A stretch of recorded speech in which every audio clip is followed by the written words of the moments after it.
هست اسمش سماست و گفته که من پدرم جانبازه. حالا یا منظور از جانباز جهانباز بودنه یا جانباز بود. پدر منم کچله. اگر تونستید بگید به خانواده من که من اینجا هستم.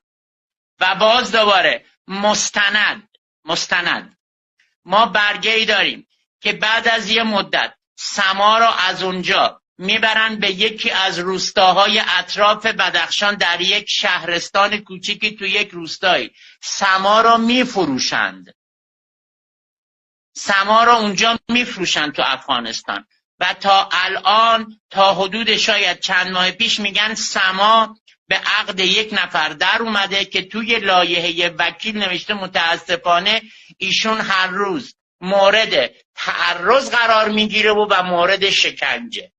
حالا چرا؟ با خاطر که حالا با خانم هایی که نمیدونم حالا یا شیعه مسئله شیعه سنی یا من خاطر دختر رو نمیدونم هرچی، اینها چیزای مستندیه که ما داریم. خب این تنها چیزیه که باعث شده ما متوجه بشیم که این دختر ممکنه زنده باشه. ما رفتیم سراغ مادر این دختر خانمی که گفته سما پیششه.